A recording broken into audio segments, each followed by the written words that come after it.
Okay, so the question is, in what ways does your media project use, develop, or challenge forms and conventions of real media products? The first thing on here is ident, which is a stop motion, which not very many companies use. But I think I have seen similar ones. I think our inspiration from Pathé, the mobile kind of turning, that's slightly similar because it was also seemed like it was done physically as opposed to digitally. So we have two female leads. This is quite rare in sci-fi as it's a male-dominated genre. This is unique in a popular, busy and packed genre. An example that we could think of is Ripley in the Alien franchise. There are several hints in the film, in our opening, that show what's going to happen in the remainder of the film. Both characters have necklaces that would link together, although we cut that out of the ending of our film. And also the mum's blank expression when her daughter, well, supposedly her daughter, asks her a question.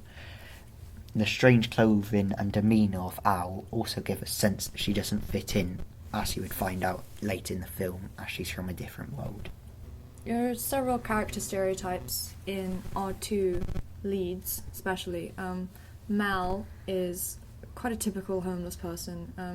Obviously, she's criminal because she steals, she's aggressive, she's scared. But hopefully, throughout the remainder of the film, she would have become a significantly more rounded character. And obviously, it would be ironic and interesting, I think, that someone who most people would see so low down in terms of socially, would actually be a key part of allowing our universe to survive. Al is the opposite, and we couldn't think of many examples of similar characters to her. She's strange, unnatural, and has a unworldly quality to her. Invasion of the Body Snatchers was an influence for us, as in that film people are taken over and then begin to act strangely, though there are several differences between them.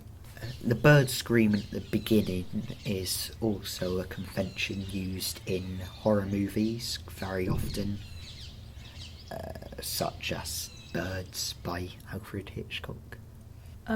The overall plot, I think, is quite cliche, because, of course, we have a plot of a typical science fiction film with the world in danger and only a handful of people being able to save it. But, again, as we said, the difference this time, of course, is that the characters that would usually save the world are completely different.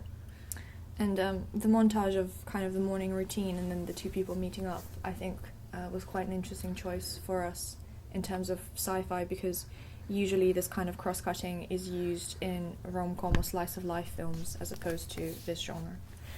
We also used another stereotype in our film of the angry businessman who's extremely busy, doesn't have any time for anyone else, and isn't really paying attention to anyone on the street.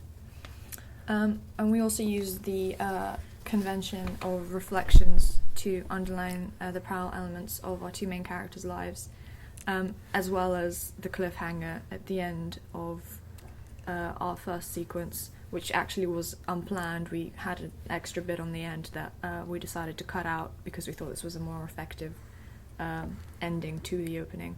But that's also a horror convention like the previous bird mention. Also during our opening, we altered a lot of the colours.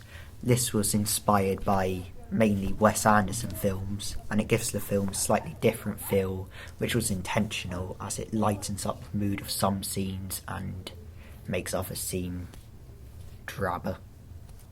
To a certain extent, I think our casting choices conformed to racial stereotypes, because obviously our white actress plays the character who lives in a middle-class home. I mean, she invaded that home, obviously, because she's not from this world, but still. And our Sri Lankan actress acts as Mal, who's homeless, so to a certain extent we definitely support certain stereotypes.